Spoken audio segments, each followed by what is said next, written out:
House to Home, presented by Remax Diamond Realty. Tuesday means that we are talking about real estate, and more importantly, we are helping you make an informed decision. And is there any better kind than having the education, the experience, and quite honestly, the confidence to know that what you're doing is the right thing to do? And Liz and Gina are joining me from Remax Diamond Realty Guam as they help you to basically navigate these often treacherous waters of real estate. So, ladies, Hafaday and Gina, you actually specifically picked today's topic because you are talking about we are talking about mortgages today, right? Ooh, the M word. The M word. It's a great word. Shoots. Without mortgages, I do nothing. It's no okay. Perfect point by Gina. Like, the mortgages are not a bad word. They can be a little bit intimidating. I get it. They can be kind of psychologically scary, but do not give up mortgages for Lent. Yeah. No. Gosh, why would you ever want to give up a mortgage when you can use someone else's money to buy a home, to enrich yourself, to invest? I mean, isn't that the ultimate, right? Is use someone else's money to do all this. And that's always been my goal. Shoots, I don't have much of my own, so I need a mortgage. Okay, so let's talk about that. So when you actually secure a mortgage, that means you've been through the sequence of events that both of you have brilliantly educated us on for the past 9 years. We've been doing this segment about securing the money, proving to the bank that you are in fact trustworthy, that they can grant you that loan. You've worked with your realtor to identify the property, and now you actually have a contract between you and your lender to say that, in order to own this property or live in it at the very least, you are the owner of this mortgage, typically for 30 years. But not all mortgage deals are the same, right, Gina? And you can actually get a very, very fortuitous deal out of this. They're not all the same. The requirements are not all the same. And that's what Liz and I are trying to do, is educate the public. So, to understand the concept that the mortgage lenders, number one, aren't the same. They seem to offer different products. And even for the same loan, the interest rates vary from lender to lender. So that's what, and that's where we come in. That's what Liz and I are trying to do, is really educate the public. And then for our customers who are working with us, educate our individual customers and guide them to the right lender, the right product. Now, Liz, very often, and we've talked about the interest rate and like what the feds are doing in recent times, people tend to use that as a barometer towards, should I actually, pull the string and make this deal happen and actually get a mortgage? But you shouldn't basically say, based on what the interest rate is right now, that's the ultimate decision. There's a lot more information that goes into that. There's a lot more information, and it's, we've been talking about this for the past 2 shows, but we feel that it's very important now.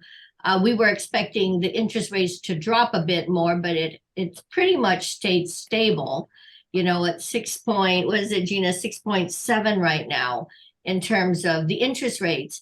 But you need to really shop for a lower rate. And, the old days, we used to, when I started real estate, you had to have 20% down as a payment.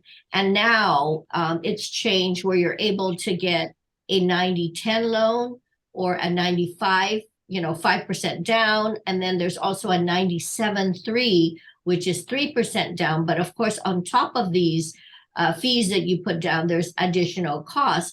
But I think what's happening in today's market is, because of the interest rates, your mortgage monthly payment has increased quite a bit. Like if you were able to pay $1,500 or $1,700, now instead of paying those fees due to the interest rates, you're paying $2,400, $2,500, which is out of reach. And on top of that, your qualifications may have dropped based on, because of the monthly payments. But what Gina and I are saying is, be sharp, work with a realtor that'll help you shop for the interest rates. And Gina was just saying that her buyer found a interest rate of 3.8 at one bank. It's an adjustable rate, but that was fixed for a 10-year period. But when you get an interest rate that low, what happens is your monthly payment drops. So I did some comparisons that like a $2,400 payment at 6.78 for, let's say, $350,000 loan. If you got a 4.38% loan or a lower rate, your monthly payment drops to 1,700 something. So again, you can see from 1,700 to 2,400, or if your loan was 450,000, that is about 2,800 for a monthly payment. And if you got a lower rate, you could probably drop that to 2,100.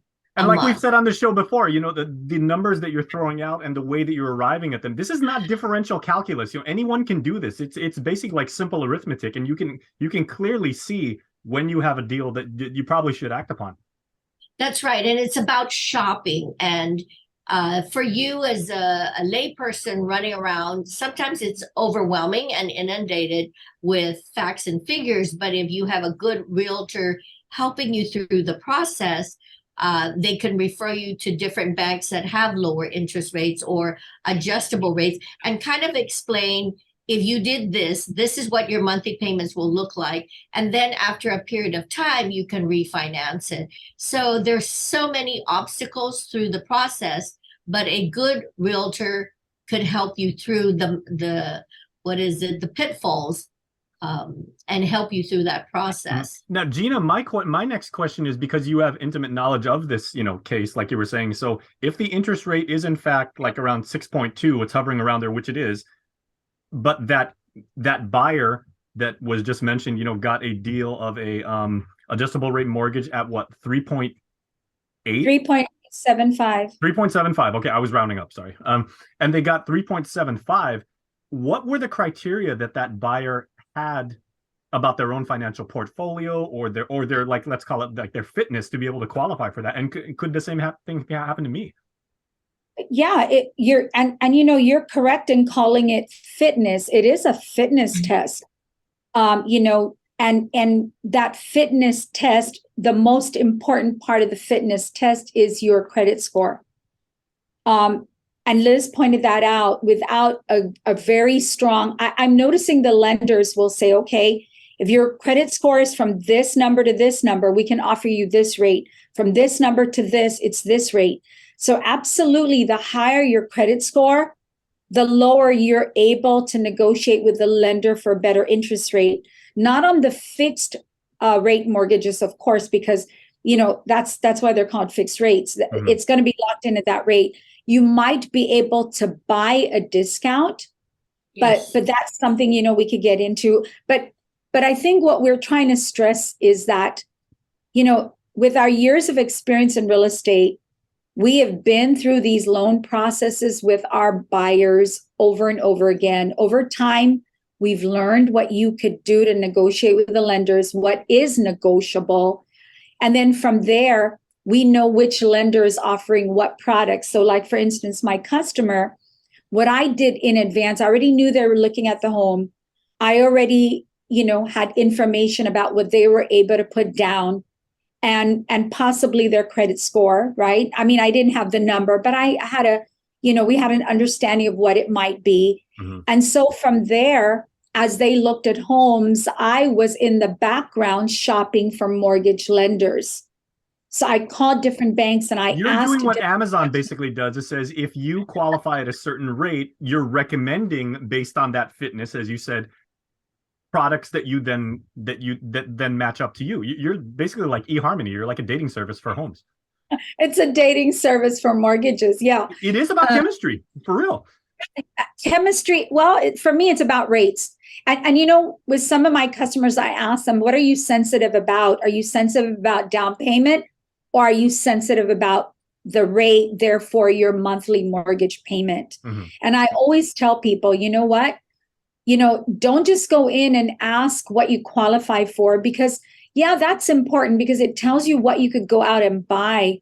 But the more important part of this equation is, what is the mortgage payment? If I get that amount of money from you, what's the mortgage payment? Because for me, I'm all about the mortgage payment. I'm sensitive to that.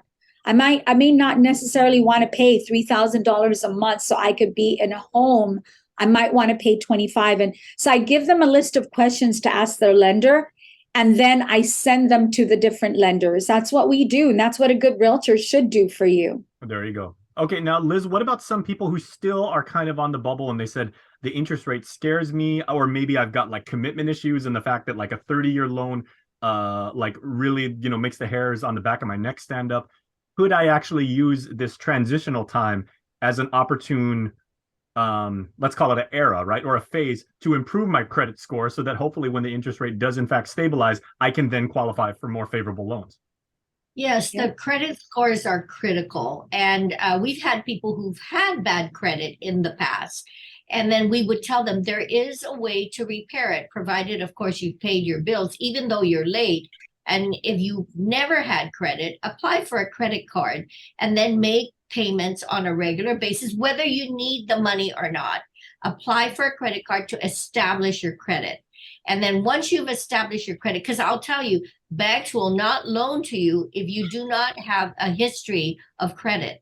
Mhm. So get a credit card, start out small, make your monthly payments on time so that when they do pull your credit score, it'll show there are no 30 days late, or because what happens is if you have one late payment, your credit score drops. Again, And this if is you about have- fitness, right? You're proving to the bank Yes, that you are exactly. responsible enough to pay to make your payment obligations on time and in full.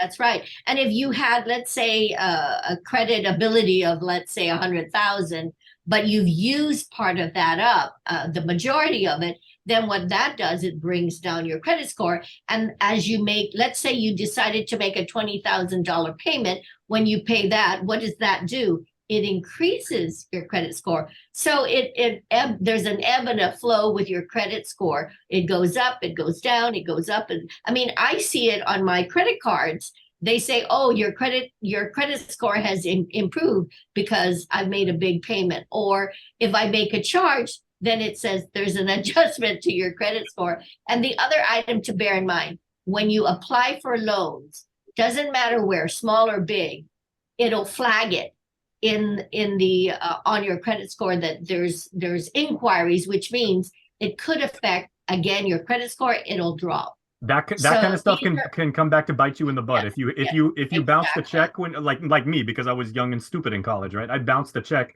because I thought I was buying some, you know, some really nice clothes. It took me several years of diligent payment and getting credit cards and, you know, paying off and car loans to actually repair my credit score. That's right. Yeah. That's right.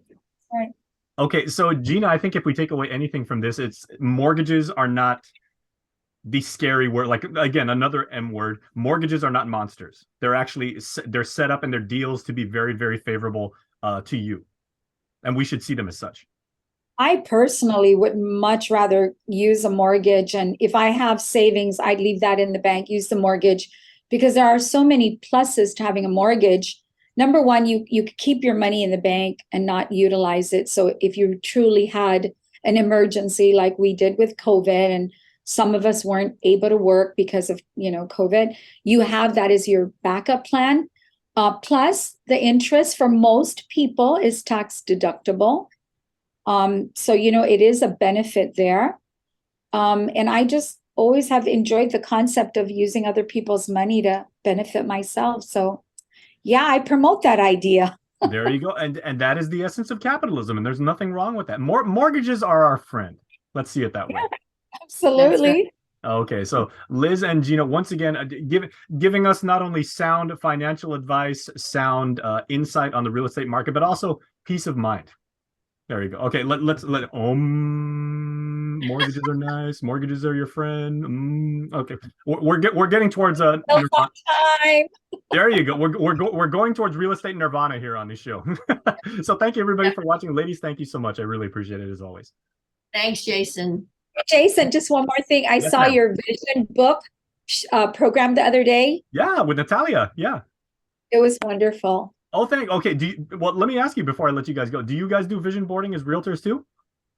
Yeah, Liz has made us do it, I think, twice that I recall. And I've got a vision book myself that I would love to share with you one of these days. I would love to see, and tell you what, I've actually got a copy of Natalia's book. I'll bring it down there and you guys can check it out because it is wonderful.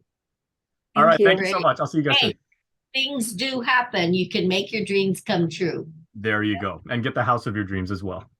Exactly. Absolutely. House to Home, presented by Remax Diamond Realty.